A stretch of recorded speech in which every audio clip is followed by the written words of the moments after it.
याबद्दल आपण 4 सूत्र पाहिले, ठीक आहे. तर ते 4 सूत्रामध्ये पुन्हा एकदा आपल्याला काय करायचं आहे की a च्या ठिकाणी आतापर्यंत आपण जे पहिलं पद हे सरळ सरळ काय घेतलं होतं आतापर्यंत x². पण आता आपल्याला x² घ्यायचा आहे का? नाही. समजून सांगतो.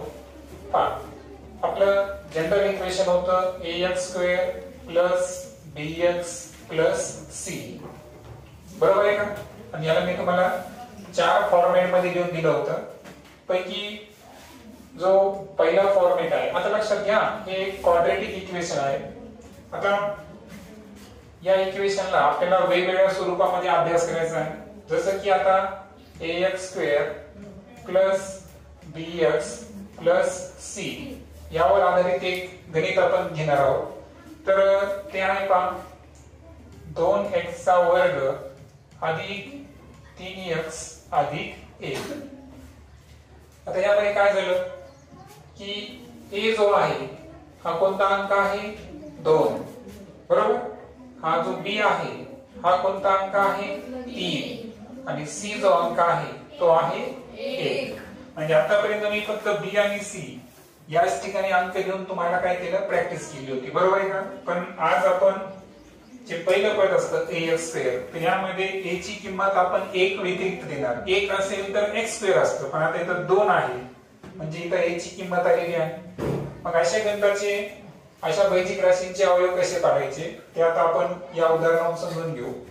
तर पुन्हा एकदा मी उदाहरण खाली लिहितो जेणेकरून तुम्हाला पहिलं उदाहरण घेऊ आपण वाटल्यास एक्झाम्पल. इथं मी रोमन अंक घेतो वाटल्यास.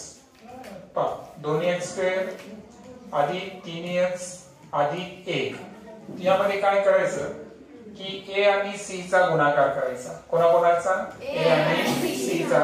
तर 2 × 1 दोन्ही संख्या काय होत्या? धन होत्या, त्याच्यामुळे तर काही अडचण नाही. आणि त्यानंतर a + c, sorry a + c घ्यायची गरज नाही. ठीक. तर पहा त्या दोन संख्येचा गुणाकार किती आला? 2. आणि त्यानंतर इथं आहे 3. म्हणजे आता आपल्याला अशी संख्या शोधायची आहे की ज्या दोन संख्येची वाटल्यास इथं काय झालं आपलं? मल्टिप्लिकेशन. त्या दोन संख्येचा गुणाकार किती आला पाहिजे? 2. आणि बेरीज किती आली पाहिजे? 3, बरोबर. हा, तर दोन संख्येचा गुणाकार 2 आणि बेरीज किती पाहिजे? 3. अशा संख्या शोधायच्या आहेत. आणि त्या संख्या कोणत्या आहेत? धन 2 आणि धन 1. कारण या दोन संख्येची जर आपण ऍडिशन केली तर ते किती येतं? 3. आणि या दोन संख्येचा गुणाकार केला तर ते किती येईल? 2 येईल, 2 येईल. आणि दॅट्स वाय पुढे आपण 2x² + 2x प्लस, आता 1x लिहायची गरज आहे का? नाही. कारण फक्त आपण x जरी लिहिलं तर त्याचं चलपद 1 असतं, ते लिहायची गरज आहे का? नाही. मग इथे काय लिहिणार? फक्त आपण x + 1 सांगितल्याप्रमाणे किती गट करायचे? 2 गट. आता यामध्ये कॉमन कोण निघतो? 2x कंसात शिल्लक राहील x + 1. आता या दोघांमध्ये कॉमन निघू शकत नाही. मग जिथे कॉमन कोणताच नसतो तिथे कॉमन कोणता घ्यायचा? 1 कंसामध्ये x + 1. त्यानंतर जो कंस रिपीट झालेला आहे त्याला आपण एकदा लिहितो आणि कंसाच्या बाहेरच्या संख्या. आणि या पद्धतीनं हे झालं याचे अवयव. तर हे आपण जे डिस्कशन केलं हे या सूत्रावर आधारित केलं. परंतु आता आपल्याला काय करायचं आहे? थोडंसं डिटेल मध्ये दुसरा फॉर्मॅट समजून घेऊ. दुसरा फॉर्मॅट आपल्याला कसा आहे? ax² - bx + c. आणि या फॉर्मॅट मध्ये मी तुम्हाला सांगितलं होतं की काय लक्षात ठेवायचं की जेव्हा असा फॉर्मॅट येईल तर असं लक्षात ठेवायचं की दोन्ही संख्या कशा आहेत? ऋण. आणि त्यांचा जो गुणाकार येतो तो काय येतो? धन येतो. म्हणजे या सूत्रावर आधारित ही बेजिक राशी आहे, बरोबर. आता यावर आधारित आपण सेकंड एक्झाम्पल समजून घेऊ. सेकंड एक्झाम्पल जे आहे आपलं तिथं मी तयार केलं आहे 4x² + सॉरी -11x + 7 असं एक उदाहरण मी तयार केलं इथं. ठीक आहे. तर तुम्हाला a आणि c चा काय करायचं आहे? गुणाकार. a कोण आहे तुमचा? 4. c कोण आहे? 6. म्हणजे 7 चोक 28. म्हणजे ज्या दोन संख्येने तुम्हाला शोधायचा आहे त्यांचा जो गुणाकार आहे तो किती येईल? 28. आणि जी बेरीज आहे ती किती येते? ऋण 11.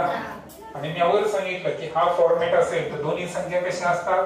ऋण असतात. मग मला सांगा त्या संख्या कोणत्या होतील? ऋण 7 आणि ऋण 4. कारण या दोन संख्येची बेरीज ऋण 11 होते आणि बेरीज गुणाकार काय होतो? धन 28.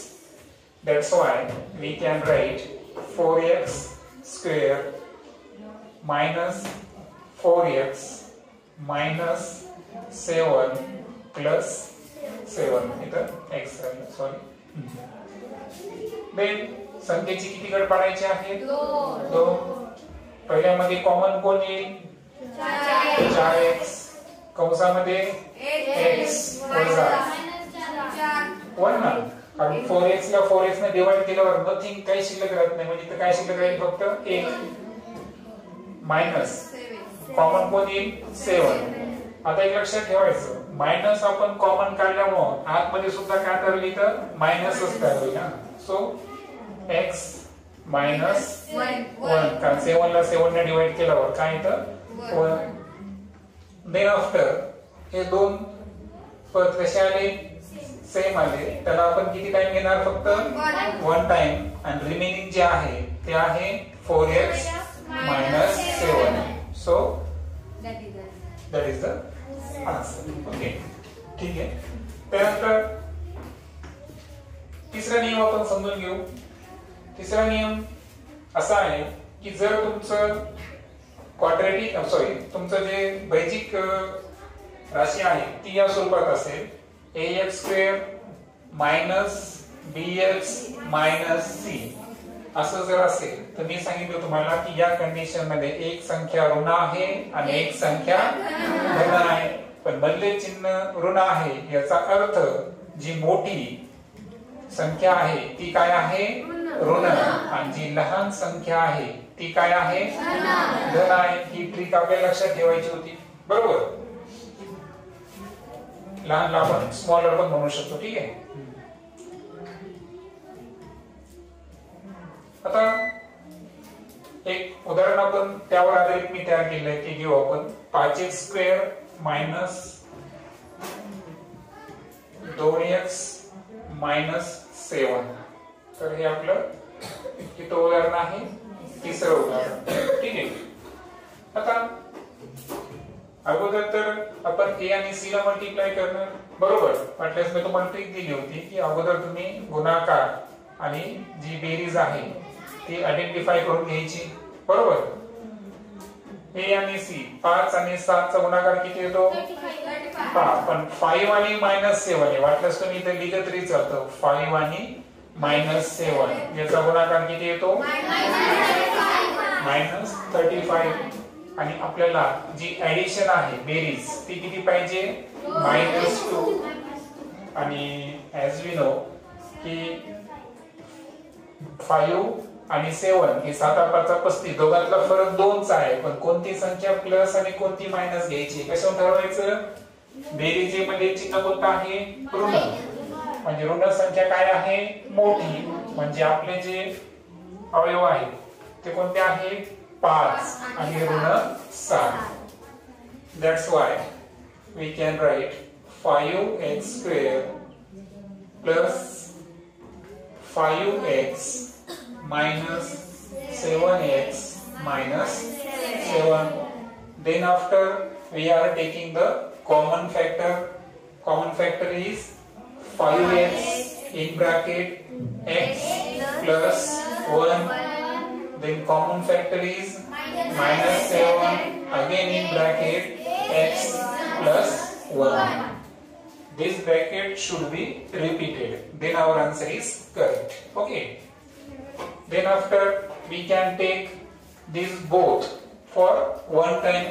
and we can write here x plus 1 and remaining is the 5x minus 7. That is our answer. And finally, we are come here to know the last trick, and last format is that is the ax square plus bx minus c. So that is the format. In this format, we can say that whenever plus is multiplied with minus, always answer is minus. But when we got addition, then matter that here is the plus symbol, and this point denote that the bigger number is positive number, plus number. Okay. So now we have got some examples here. Another example is example number 4. Example is 3x square then plus 5x minus 22. Okay, this is the example. Here you know that A is the 3, B is the 5 and C is the minus 22. And as we know, we have to give the multiplication of A and C. So 3 into minus 22 minus 66. Okay, so suppose multiplication and addition. Okay, so what is the multiplication? 23 3s are minus 66 and addition should be plus 5. Then which numbers are we related with this? 11, Yeah, 11 and 6, and here is the plus 5, so 11 should be plus and minus 6 should be, 6 should be minus, because as we know, when 11 multiply with minus 6, it should be minus 66 multiplication. Okay, that is the correct. And when 11 plus minus 6, it means 11 minus 6 is equal to plus 5. So addition is also correct. And so the factors are 11 and minus 6. So we can write 3x square plus 11x minus 6x minus 22. So which is the common factor in this? In the first, here is the 11 and 3, both are the prime numbers. So they have no common factor, and so common factor is only x. So we can write x in bracket 3x plus 11 again minus 2. You know which is the common factor between 6x and minus 22? It should be 2. Common factor is the 2, and in bracket 2 3s are 6x and 11 2s are 22.